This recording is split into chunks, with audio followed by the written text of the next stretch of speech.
The teenager in Bay 4 had been crying for 40 minutes. His wrist was broken in 2 places, the bone visible on the X-ray as a clean diagonal line, and his mother stood 3 inches from my elbow, asking questions I had answered 1,000 times before. How long would the cast stay on?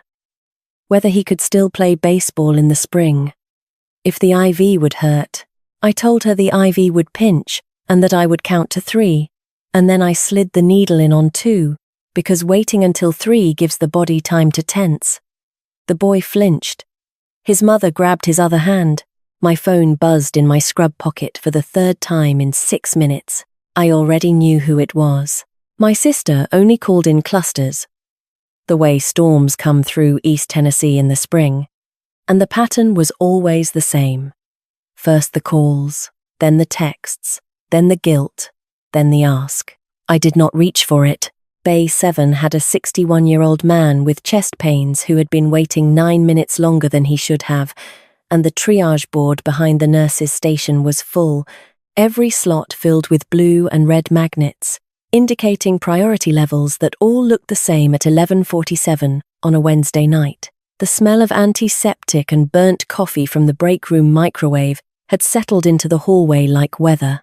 My shoes squeaked on linoleum that had not been mopped since the start of 2nd shift. Between patients, I checked the screen. 3 missed calls from Tiffany. 1 text message. Call me back. It's important. The prayer hands emoji. She used that one when the goal was to make something feel spiritual instead of transactional. As though adding a small digital gesture of faith could turn a demand into a request. I typed 1 word back. Working. Carla, the charge nurse, saw my face before I had time to rearrange it. She was restocking the supply cart and paused with a box of saline flushes in one hand. Everything okay? My sister called 3 times. Is it an emergency? If it were an emergency, my parents would have called. Maybe it is an emergency. It's Tiffany. Everything is an emergency. Carla gave me the look she reserved for situations that required no explanation. She had met Tiffany once, at the hospital Christmas party 2 years earlier. Tiffany had spent 40 minutes telling Carla about her wedding venue options and had not asked Carla a single question about herself. Carla remembered. I finished the shift at midnight. My hands smelled like nitrile gloves and hand sanitizer. That particular combination that never fully washes out but fades to a ghost by morning. In the parking lot, I sat in my CRV with the engine running and the heat on low. 3 minutes. The silence after 12 hours of ER noise has a texture to it. Thick and close. Like pressing your palms flat against your ears underwater. I scrolled past Tiffany's texts without opening the previews. Drove home on empty streets with the radio off. Ian was asleep on the couch, a case file open on his chest, his reading glasses still on. He had a habit of falling asleep mid-paragraph and waking up convinced he had finished the whole document. I lifted the glasses off his face, set them on the side table, and pulled the blanket from the back of the couch over his shoulders. He stirred enough to say something that sounded like verdict, and then was gone again. I plugged my phone into the kitchen charger and went to bed without listening to the voicemail. The next morning, Ian was making coffee when I came downstairs. Thursday. My day off. The kitchen smelled like dark roast and the bread he had put in the toaster. And through the window above the sink, the light was the pale kind that comes before the sun clears the tree line. I opened my phone. 7 texts from Tiffany, sent between midnight and 2 in the morning. The first one said, "Please call." The second said, "I really need to talk to you." The third said, "Are you seriously ignoring me right now?" The progression was familiar. I could have written the remaining 4 without reading them, and I would have been close. But there was also a voicemail from my father. My father does not call and does not leave voicemails. He communicates through my mother, or through silence, or through the particular way he raises one hand from his recliner when someone enters a room. A gesture that functions simultaneously as a greeting and a boundary. In 29 years, he had left me maybe 5 voicemails. 2 were about holidays. One was when my mother had a kidney stone. One was when he needed $8,000. I pressed play and held the phone between us so Ian could hear. His voice came through small and halting, the sound of a man who had rehearsed this call so many times that the rehearsed version had worn through. He started with the wedding. Tiffany needed help with the costs. There was a dinner on Saturday, and they were hoping I could come. Then his voice cracked, and the script collapsed, and what came out instead was something raw and unpracticed. Molly. I gave her the money. From the retirement. All of it. And now she needs. They want you to come to dinner Saturday, but I need you to know before you get there. I made a mistake. I don't know how to fix it. A pause. His breathing. Family helps family, Molly. That's what you've always done. The voicemail ended. I pressed play again, and Ian set his coffee down slowly, standing very still by the counter. What's wrong? He asked. Though he had heard the same words I had, my father cashed out his retirement fund. He gave it to Tiffany for her wedding. How much? $55,000. Plus early withdrawal penalties. He's probably netting around 41 after taxes. And now, there's a dinner Saturday. I think they're going to ask me to replace it. Ian's jaw tightened. The shift was visible. The way his posture changed when something crossed from personal into professional territory, his head tilted slightly to the right. The same angle he held during depositions when a witness said something that rearranged the shape of the case. They drained their retirement fund, gave it to your sister for a wedding, and now they want you to cover the gap. That's what it sounds like. That's not a dinner, Molly. That's a collection meeting. I saved the voicemail, moved it into a folder on my phone labeled Records. The folder already held 3 items: a photograph of a student loan statement from the year my parents took my savings, a scanned copy of a truck repair invoice, and a screenshot of a Venmo request I sent my father 2 years ago that still showed as pending. I had never planned to use any of it. I just kept records the way ER nurses keep notes. Because undocumented events have a way of becoming events that never happened. And events that never happened can never be addressed. I'll go to the dinner. I said, are you going to sign whatever they put in front of you? I'm going to see what they put in front of me. That evening, I pulled the file folder from the bottom drawer of the desk in our second bedroom. The folder had no label. Inside, the cancelled check from 5 years ago, $8,000, my father's handwriting on the endorsement line, where he had signed it over to the auto shop, in that careful block print he used for anything official. Behind the check, 3 receipts from Target and Party City for gifts. I had bought Harper, Tiffany's daughter, over the past 4 years, birthday presents, a Halloween costume, a set of bath crayons. Harper had asked me for, specifically, $611 total. Behind the receipts, a printout of my student loan balance from the year my parents emptied my savings account to pay Tiffany's DUI attorney. I had been 17, the balance had been $6,200, and I had earned every cent of it, waitressing at a Cracker Barrel off Kingston Pike. Ian sat on the edge of the desk and went through the folder the way he went through evidence files at work, touching each page only at the corners. When you lent your father the $8,000, was there anything in writing? He said he'd pay me back. Did your mother know? She signed the truck repair invoice.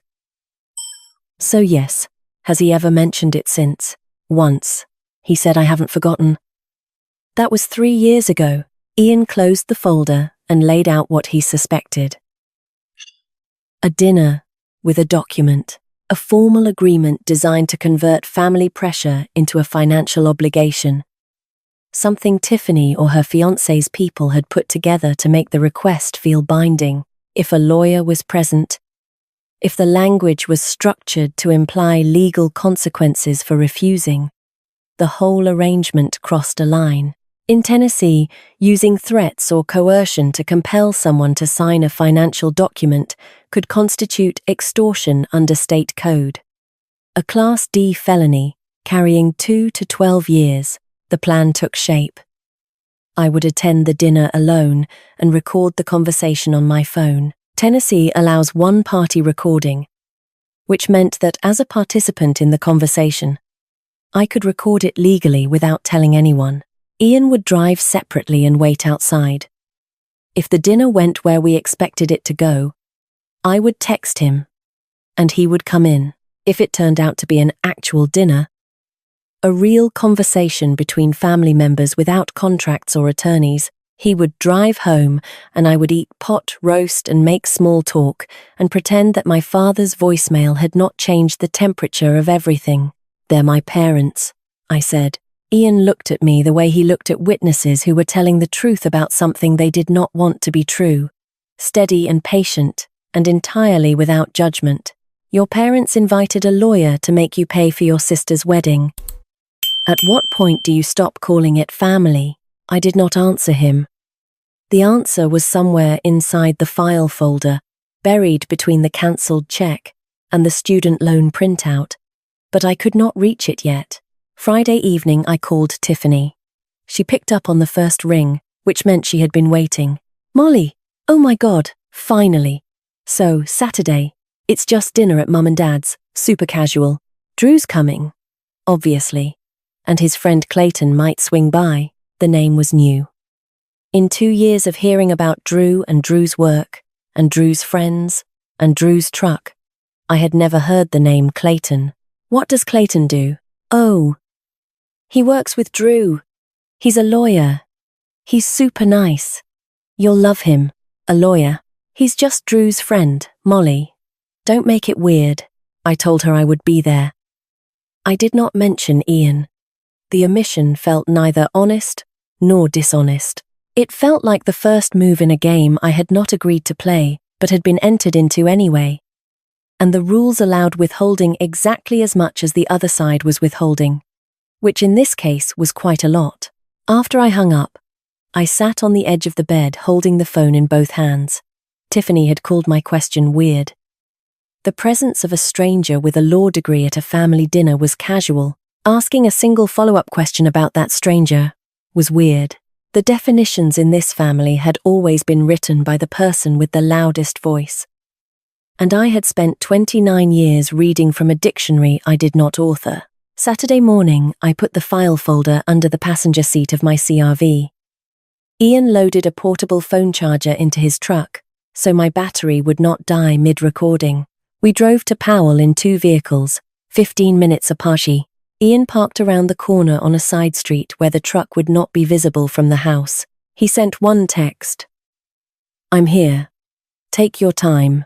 I pulled into my parents' driveway behind my father's truck, the one I had paid $8,000 to fix, and sat for a moment looking at the porch light my mother always turned on when she expected company. Inside that house, 5 people were waiting for me to walk through the door and do what I had always done. Agree, accommodate, and sign whatever they placed in front of me. I opened the voice memo app on my phone, pressed record, and slid it into my jacket pocket with the microphone facing up. Then I got out of the car and walked toward the light. My mother opened the door before I reached it. She must have been watching from the kitchen window, the way she always did when she expected someone. Standing at the sink with a dish rag in her hand and her eyes on the driveway, she pulled me into a hug that smelled like pot roast and the lavender hand lotion she bought in bulk from the church gift shop. Her arms tightened for a moment longer than usual, and I could feel the tension in her shoulders, the particular stiffness of a woman holding something together by refusing to acknowledge it was coming apart. "I'm so glad you came," she said. And the emphasis on the word glad told me everything about the conversation that had taken place in this house. Before I arrived, the living room was the same living room it had always been. Brown carpet, floral couch my parents had owned since before I was born, the La Zeb boy recliner where my father spent most of his evenings. He was in it now. He lifted one hand when I walked in. The usual gesture, though tonight his fingers were curled slightly inward, as if the hand itself was trying to retract the greeting before it was fully offered.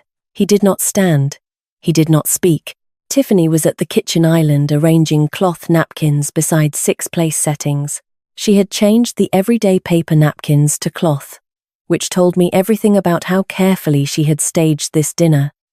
The same attention she brought to the events she planned for other people. Drew stood by the refrigerator holding a beer and looking at his phone. His posture, the careful casualness of a man who has been told what to do and is doing it without wanting to examine why. And at the far end of the counter, a man I had never seen before leaned against the doorframe with a glass of sweet tea in one hand.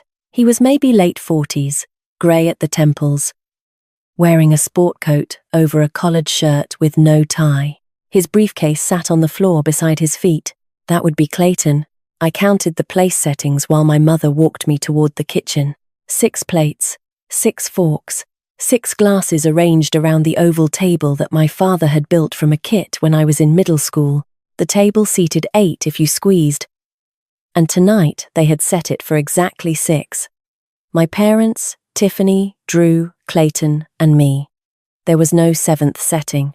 Ian did not exist in the architecture of this evening.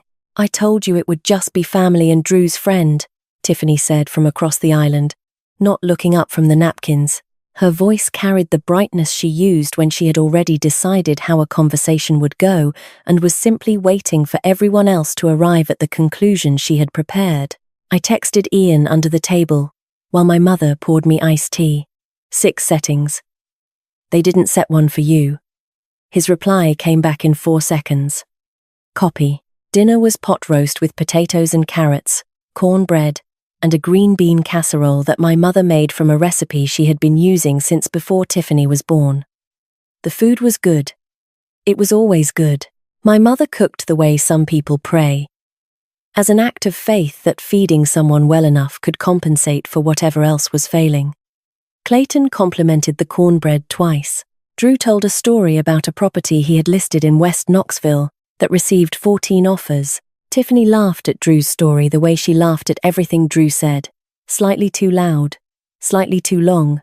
Her head tilted, so her highlighted hair caught the overhead light. My father ate slowly and did not contribute. I watched them the way I watch a triage waiting room when I first come on shift. Scanning for the thing that does not belong, the detail that does not fit the surface presentation. My mother refilled Clayton's water glass before he asked and called him sweetie, the word she used with guests she was trying to impress. My father cut his meat into pieces that grew progressively smaller, as though reducing the size of each bite could slow down the arrival of whatever came after the meal.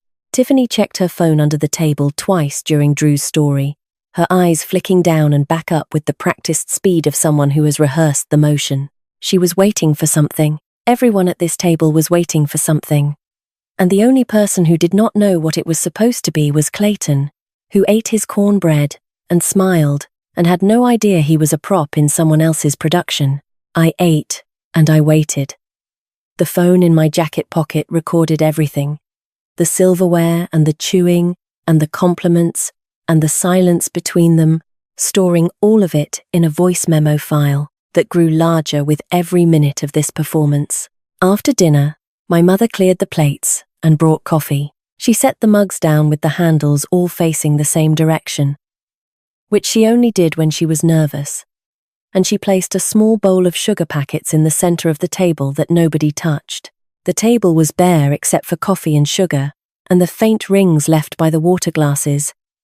And for a moment, it looked like any other Saturday dinner at my parents' house, the kind that ended with my father falling asleep in his chair and my mother wrapping leftovers in aluminum foil for me to take home. Then Tiffany reached under her chair and pulled out a manila folder. She had been sitting on it the entire meal, through the dinner and the small talk and the compliments and my father's silence. The folder had been underneath her, waiting. She set it on the table and opened it and slid 3 stapled pages across to me. "So," she said, and her voice shifted registers, dropping the brightness and replacing it with something she probably considered businesslike. "I wanted to talk about the wedding." The header on the first page read, "Family Contribution Agreement," in a serif font that someone had chosen to look official. I pulled the pages toward me and began reading. Clayton cleared his throat. "Clayton Mercer. I'm an attorney here in Knoxville. Friend of Drew's." He slid a business card across the table toward me. This is just a standard agreement, nothing binding until signed. Just formalizing a family arrangement. I picked up the card and read it. Clayton Mercer, attorney at law, with real estate and commercial leasing, printed in smaller type beneath his name. The back was blank. I put it in my jacket pocket, next to the phone that was recording his voice. Page 1 of the document was a preamble. Language about family values, mutual support, shared commitment to the union of Tiffany Keating and Andrew Pryor. The sentences were constructed to sound warm, but the structure underneath them was legal.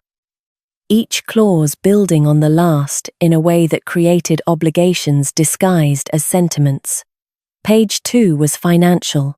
Molly Keating agrees to contribute the sum of $55,000 toward wedding expenses, payable within 90 days of execution. Below that, in smaller font, a clause stipulating that failure to remit payment within the specified period would constitute a breach, entitling the parties to pursue legal remedies, including collection and recovery of attorney's fees. Page 3 had 4 signature lines. One for me, one for my father as witness, one for my mother as witness, and one for Clayton as notary. The table was silent while I read.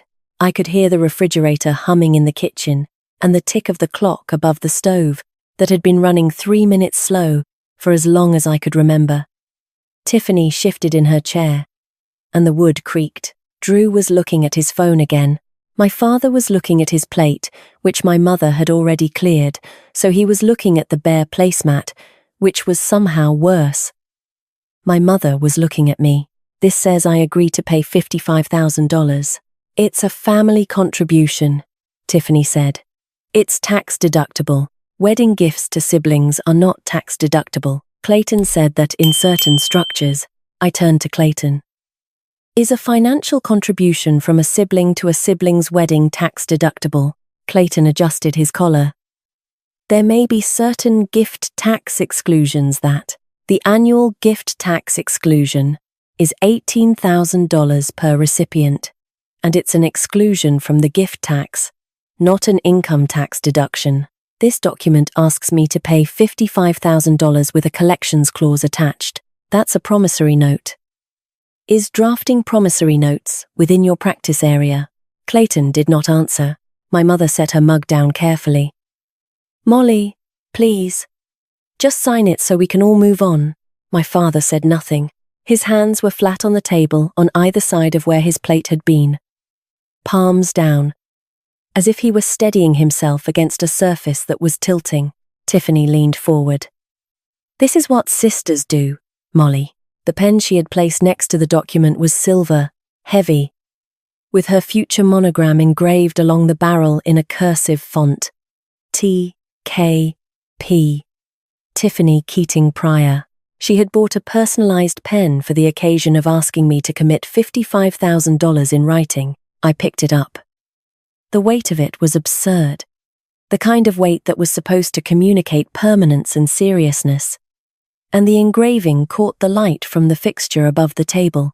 Somewhere in the back of my mind, a version of myself was already signing. That version would drive home and sit in the shower with the water running and calculate how long it would take to pay $55,000 in installments on a nurse's salary, while Ian stood on the other side of the resistant bathroom door asking if she was okay. That version of me was younger and more tired and had been raised on a phrase that functioned as both a leash and a lullaby, and she would have signed because the cost of signing was only money, and the cost of refusing was the one thing she could not afford to lose. I set the pen down on the table next to the document. I need to make a phone call. Molly, you don't need to. I need to make a phone call. I pushed my chair back, stood, and walked through the kitchen to the front door. Behind me I could hear Tiffany's voice, pitched high enough for me to catch it through the walls. She's calling someone to ask if she should sign. She always does this. And then my mother. Give her a minute. And then my father, who said nothing at all. The porch was dark except for the yellow light above the door and the glow from the kitchen window. The air outside was cooler than the house, and I could smell the mulch my father had spread along the front beds the previous weekend, and the faint sweetness of the neighbor's honeysuckle that grew along the fence line. I pulled out my phone and texted Ian 2 words. "Come inside." Headlights appeared at the end of the street 30 seconds later. His truck turned the corner and pulled into the driveway behind my CRV and my father's truck. And the engine cut off, and the door opened. And Ian stepped out wearing the navy blazer he wore to arraignments. He walked up the steps and stood in front of me under the porch light. "You okay?" They have a lawyer and a promissory note, dressed up as a family contribution agreement. Collections clause on page 2. Notary line on page 3. I reached into my jacket pocket, past the phone that was still recording, and pulled out Clayton's business card. I handed it to Ian. He read it, turned it over, read the front again. His mouth tightened into a thin line. Real estate and commercial leasing. That's not even his practice area. Is the recording running? Since the car. Good. He handed the card back to me. I put it in my pocket. He opened the front door and held it for me. And I walked back into my parents' house ahead of him, into the lingering warmth of a kitchen that still smelled like dinner, and the sound of 6 people who had expected me to return alone. 5 faces turned toward us as we came through the kitchen doorway. My mother's hands were wrapped around her coffee mug. Tiffany had pushed her chair back from the table and was sitting with her arms folded. Drew was still beside her, his beer untouched. His expression the careful blankness of someone calculating the fastest route to the nearest exit. Clayton stood by his briefcase at the end of the counter. My father had not moved from his seat, and his palms were still pressed flat against the bare placemat, as if holding the table down. Ian stepped past me and walked to the empty chair I had vacated, the one between my mother and Tiffany. He did not introduce himself. He did not shake anyone's hand. He sat down, pulled the 3-page document toward him, and began reading. "Before I respond to this," I said, and my voice sounded steadier than the rest of me, "I'd like everyone to meet my husband, Ian." My mother blinked. "Oh, we didn't know you were bringing. You didn't set a place for him," I noticed. The room went quiet in the particular way. A room goes quiet when the social script everyone has been following suddenly runs out of pages. Ian read the document at the same pace. I imagine he read case files at his desk, moving from line to line without skipping, his index finger tracking the margin. Tiffany watched him with her arms still crossed. Drew watched Tiffany. And my father stared at his own hands as if they belonged to someone else. Ian set the document on the table. "Who drafted this?" Clayton straightened against the doorframe. "I did. At the family's request. You're Clayton Mercer. Real estate and commercial leasing." "That's correct." "Is drafting promissory notes within your practice area?" A beat of silence. Clayton's weight shifted from one foot to the other. "It's a simple family agreement. It's a promissory note with a collections clause and a notarization line. This isn't a gift agreement, Mr. Mercer. This is a debt instrument." Ian's voice was level, the same tone he used in courtrooms. The tone that did not rise or fall because it did not need to. Drafted by an attorney practicing outside his specialty. Presented to my wife at a dinner she was told was casual. In the presence of family members she cannot walk away from without significant social consequences. I want to be precise about what this room contains. Tiffany leaned forward. "This is none of your business. This is a family matter. Your sister's finances are my finances. We are married. Community of interest. This is quite literally my business." Ian turned back to the table and addressed everyone, his hands resting on either side of the document, a document designed to obligate someone to pay $55,000, presented under social duress, with a licensed attorney present to lend an appearance of legitimacy. In Tennessee, using threats or familial pressure to compel someone to sign a financial document can constitute extortion under Tennessee Code.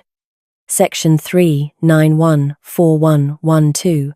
a Class D felony, carrying 2 to 12 years in the state penitentiary. The word penitentiary landed on the table like a stone dropped into still water. My mother's mug trembled against the saucer.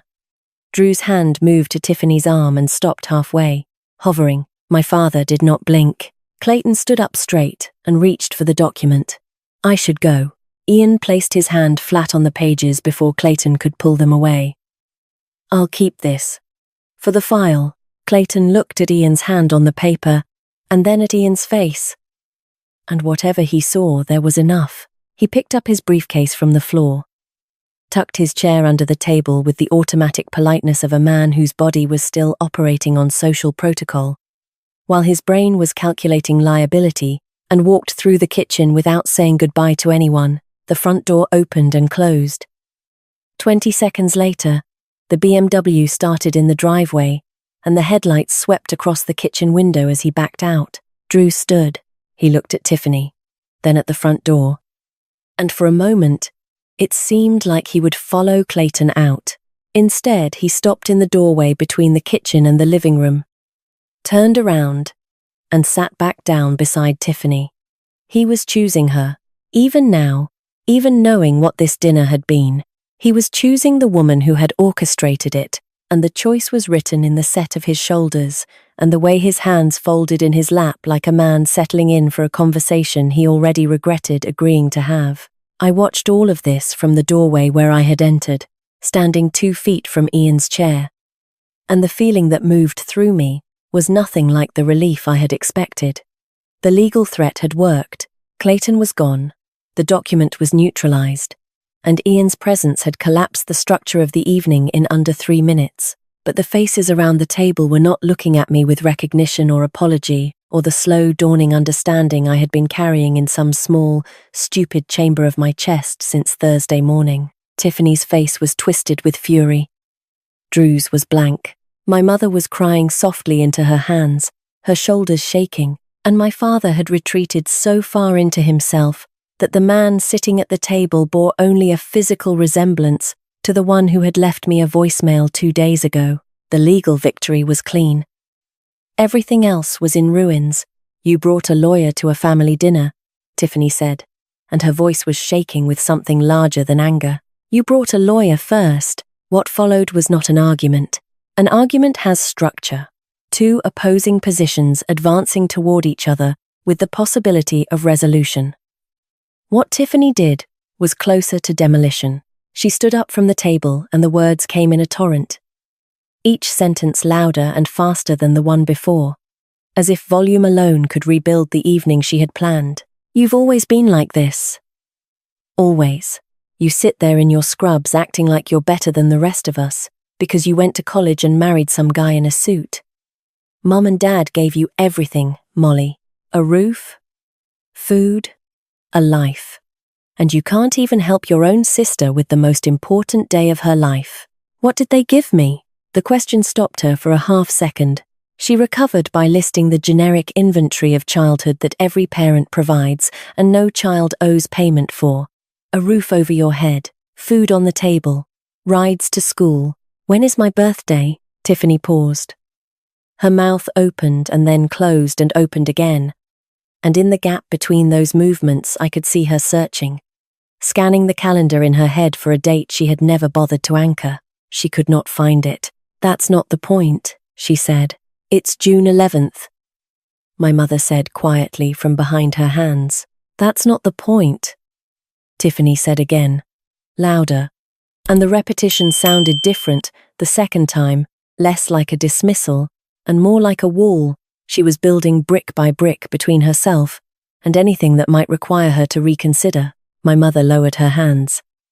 Her eyes were red and wet and exhausted in a way that went deeper than tonight. Girls, please stop. This isn't, Mum. I looked at her directly. You know what happened when I was 17. Don't pretend you don't. Her face changed. The crying stopped, replaced by something older and harder.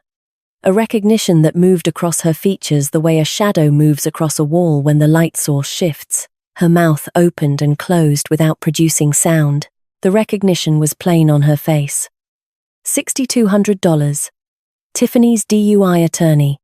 My college savings. The promise to replace it that evaporated like breath on a window.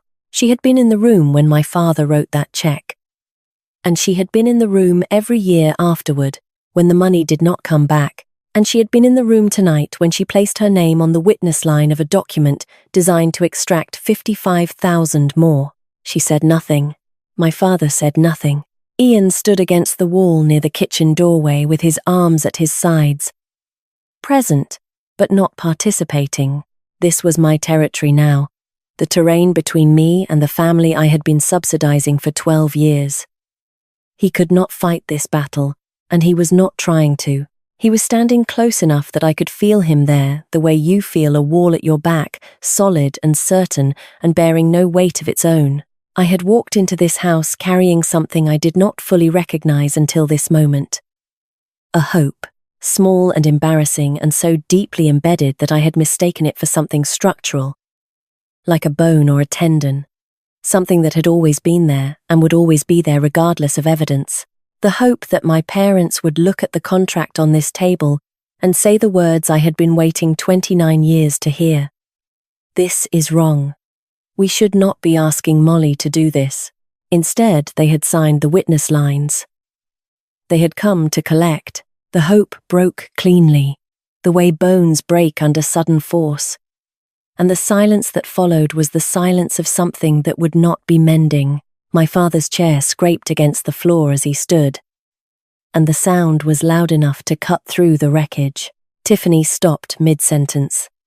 My mother stopped mid-breath, and Drew froze in the particular posture of a man who had been inching toward the door without wanting anyone to notice.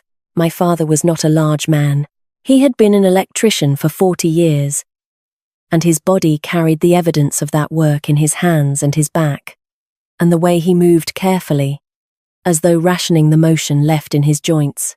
He stood at the table with his palms still facing down, as if the act of standing had required him to push the whole weight of the evening off his chest. And he looked at me. He did not look at Tiffany. "I called you because I was scared," he said. His voice was smaller than it had been on the voicemail, stripped of even the rehearsed scaffolding that had held those words together on Thursday. "I know," I said. "I gave her the money because she was going to stop letting me see Harper." The room absorbed this sentence the way dry ground absorbs rain after a drought. Slowly, and all at once. Tiffany's face went white. Drew turned to look at her with an expression I had not seen him wear all evening. Something between confusion and the first flicker of a question he had not previously considered asking. "She told me if I didn't help, she would leave and take Harper to Nashville, and I would never." He stopped. His throat worked. "I just wanted to see my granddaughter."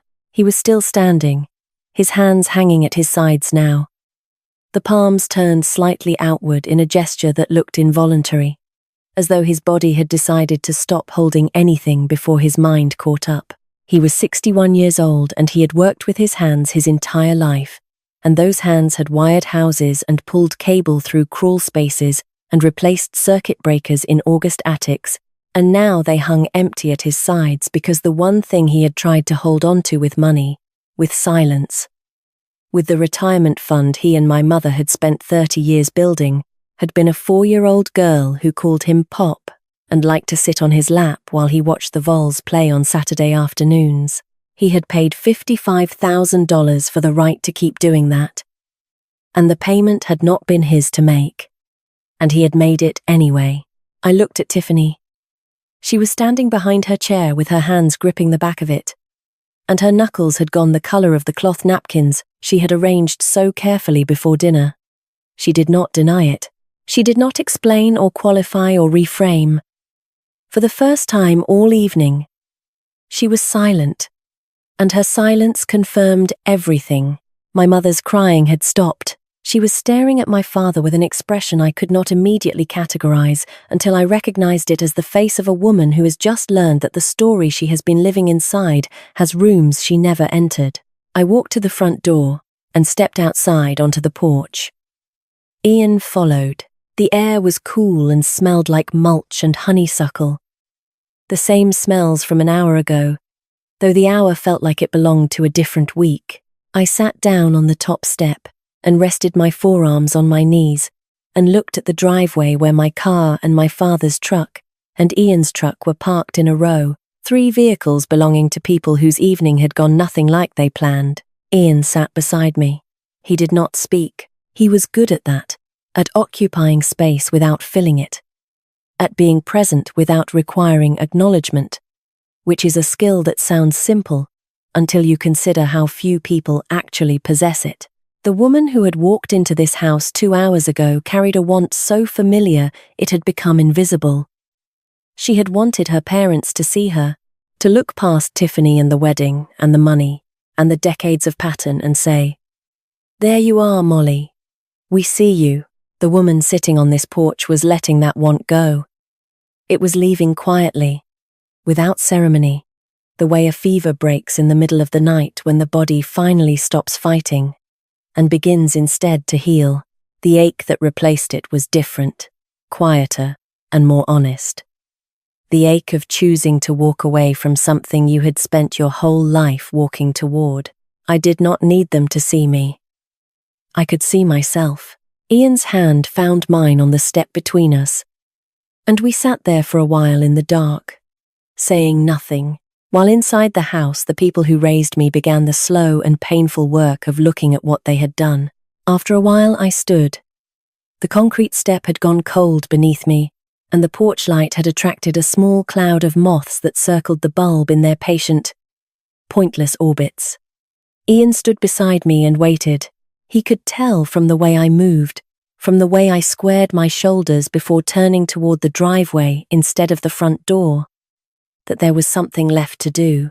"I need the folder from the car," I said. He nodded. I walked down the steps and across the lawn to the CRV, opened the passenger door, and reached under the seat. The file folder was where I had left it that morning. The edges, slightly bent from the drive. I pulled it out and held it against my chest. The cancelled check was inside, along with the receipts and the student loan printout, the paper record of a ledger my family had never balanced. I walked back to the porch. Ian held the front door open, and I went inside. The kitchen looked different than it had 2 hours ago, though nothing in it had physically changed. My mother was sitting at the table with her hands in her lap, her eyes red and dry, the tears apparently exhausted. Tiffany had sat back down and Drew was beside her holding her hand, their fingers interlaced in the way of people who are gripping each other, because letting go would require acknowledging that the ground has shifted. My father stood by the window with his back to the room, looking out at the dark yard. I sat down in the chair across from my mother and placed 2 objects on the table: my phone and the file folder. Ian stayed near the kitchen doorway, leaning against the frame with his arms at his sides. "I have 3 things to say," I told them. "Then I'm leaving." My father turned from the window. He did not sit, but he turned, and that was enough. I picked up my phone and opened the voicemail folder. The recording app was still running in the background, a red bar at the top of the screen counting minutes and seconds. "Dad, I'm going to play the voicemail you left me on Thursday." My father's face lost the small amount of colour it had recovered since his confession about Harper.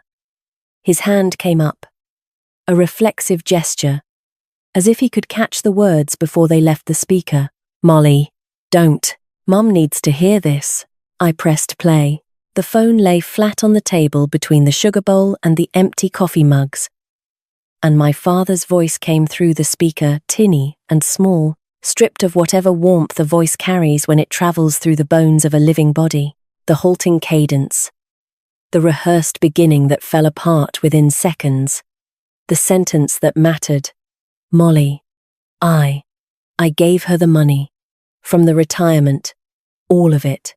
My mother's entire body went still, the kind of stillness that is not calm but is instead the absence of all other options.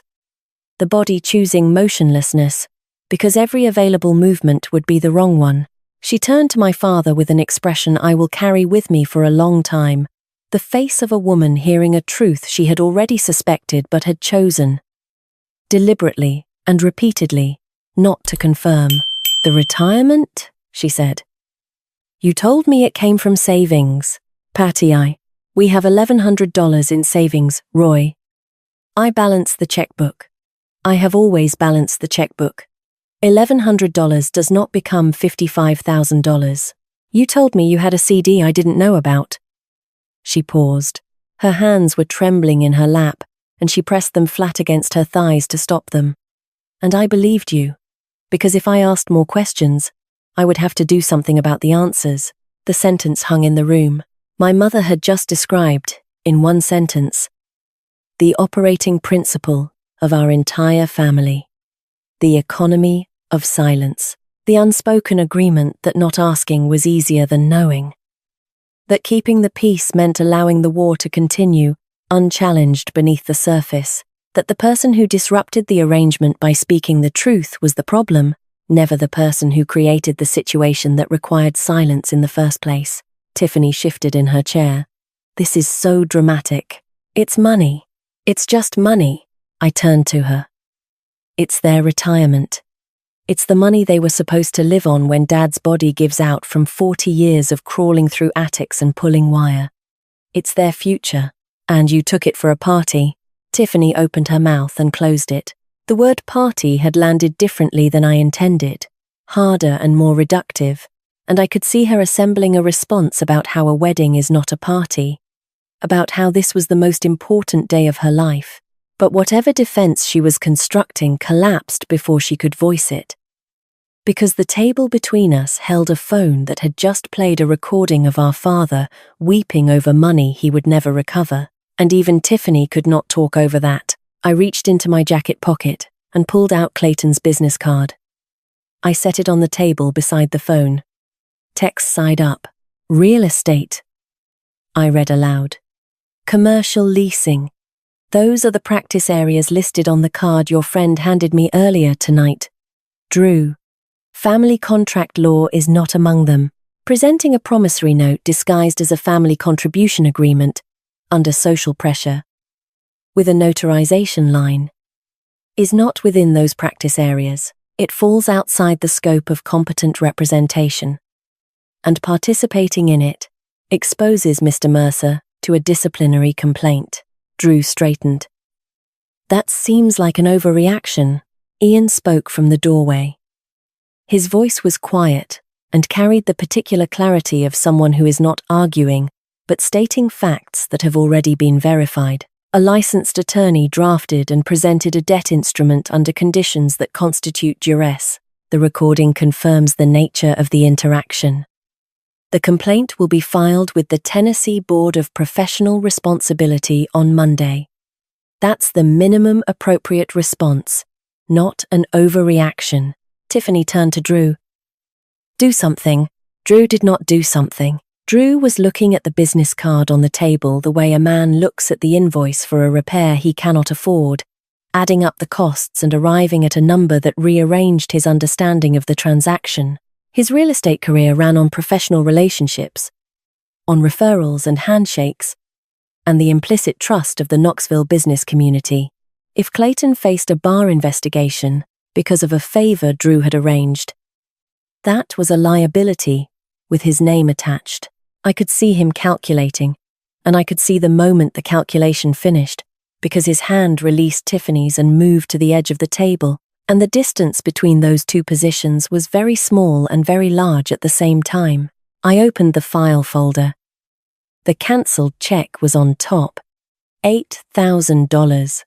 My father's block print endorsement on the back. Dated 5 years ago. I set it on the table between my father and me. 5 years ago, I lent you $8,000 for your truck transmission. You said you would pay me back. My father looked at the check. His eyes moved across the handwriting. His own handwriting, and the look on his face was the look of a man being shown a photograph of himself, doing something he does not remember agreeing to do. He reached for it, then stopped, his fingers an inch from the paper. Before that, I continued. When I was 17, you and Mum took $6,200 from my savings account to pay Tiffany's DUI attorney. You said you would replace it. You did not replace it. I took out student loans. I paid them off 4 years later. Nobody asked me how. The words came out in the cadence I used at work. The ER reporting voice that delivered information in sequence without editorializing, because the facts were sufficient and emotion would only slow down the people who needed to hear them. I was not angry. I had been angry on the porch, and the anger had run its course and been replaced by something steadier, a calm that came from having finally decided to say these things aloud. After 12 years of filing them away in a folder at the bottom of a drawer, I bought Harper's birthday presents for the last 4 years because Tiffany does not budget for them. $611. I have the receipts.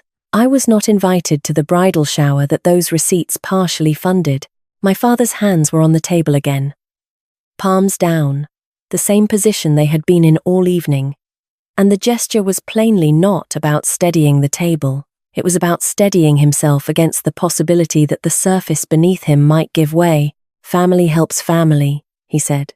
The words were barely audible, spoken more to the check than to me. As if the phrase itself was a prayer he had been reciting for so long that it had worn smooth and lost whatever meaning it once carried. I slid the check across the table until it rested directly in front of him. You're right, I said. I helped. 5 years ago. $8,000. With your signature on the back. I helped when I was 17. $6,200. I helped every Christmas and every birthday and every emergency that was only ever Tiffany's emergency. The kitchen was so quiet. I could hear the clock above the stove, ticking 3 minutes slow. When does family help me? The question sat on the table between the cancelled check and the cold coffee and the 3-page document that nobody would be signing. My father did not answer. My mother did not answer. Tiffany opened her mouth and once more closed it without speaking. And this time the closing was different. Less defiant and more defeated, the mouth of a woman who has run out of language to rearrange around the shape of what she has done. The silence was the answer. It had always been the answer. Every year that the money was not replaced. Every birthday that was not remembered. Every phone call that began with "I need" and never began with "How are you?" The silence had been speaking, and tonight was simply the first time anyone had bothered to listen. I picked up the check and put it back in the folder. I picked up the folder and the phone and Clayton's business card. I stood. I love you, I said, and I meant it, which was the part that made it hard. I am not paying for the wedding. I am not signing the document. I am not replacing the retirement fund. And I am not coming to dinner again until someone at this table calls me first. Without needing anything, I walked to the door. Ian was already there, holding it open the way he had held it open when we arrived. Except that the woman walking through it now was different from the one who had walked in. And they both understood this, the woman and the man holding the door, and neither of them needed to say so. 10 days later, Ian was making pasta in our kitchen. And I was sitting on the counter beside the stove, the way I always sat when he cooked. Close enough to steal a piece of whatever he was slicing, which tonight was garlic. The kitchen smelled like olive oil and butter, and the basil plant on the windowsill that we kept alive through a combination of direct sunlight and quiet encouragement. My phone had been still for 10 days. After the first 3 days of silence, I stopped checking it every hour. After the 5th day, I stopped carrying it from room to room. Tiffany had not called. My mother had not called. On the 9th day, my father left a voicemail that I had not yet played. I opened Tiffany's Instagram. The vineyard wedding at Marble Springs had been replaced by what she was calling a backyard celebration, posted with the hashtag "Simple Love is Real Love." The photos showed a white tent in Drew's parents' backyard, maybe 40 guests. Grocery store flowers in mason jars, a sheet cake from Costco instead of the 4-tier fondant sculpture she had shown me on her phone 6 months ago. Tiffany was smiling in every photo. Whether the smile reached past her face, I could not tell. And I found that for the first time I did not need to decode my sister's performance. Whether she was happy or pretending was no longer a question I needed to answer. Ian had filed the complaint with the Board of Professional Responsibility on Monday morning. He said the review process would take months. The recording from dinner was saved in 3 locations: his office, our home server, and a cloud backup that I could access from my phone. It existed the way insurance exists. Not because you expect to use it, but because the alternative to having it is worse. I had refinanced my student loans at 24 and paid them off at 28. 4 years of extra shifts and packed lunches, and the quiet discipline of someone who had learned early that no one would be subsidizing her future. Nobody in my family had asked how I managed it. Nobody had noticed when the payments stopped. The month I made my last payment, I had taken Ian to dinner at a restaurant in Market Square and ordered a glass of wine that cost more than the hourly wage I had earned at the Cracker Barrel at 17, and I had held the glass up to the light and watched the colour of it, and that was my ceremony. And it was enough. I picked up my phone and played my father's voicemail. His voice came through the speaker smaller than it had been on Thursday, sanded down, 8 words without preamble or justification. "Molly, it's Dad. I'm sorry. Call me." I did not call him that night. I would call him. The apology was real. Or at least it was the closest thing to real that my father had ever produced. And it deserved a response, and the response would come when I was ready to give it rather than when he was ready to receive it. But tonight I was cooking dinner with my husband in the house we had bought with a VA loan and our own savings. And the table was set for 2, and the pasta was almost done, and Ian was pouring wine into glasses that had been a wedding gift from Carla at the hospital, and that was enough. 2 place settings, 2 glasses of wine. The table set for the exact number of people who would be eating. Nobody missing, and nobody owed.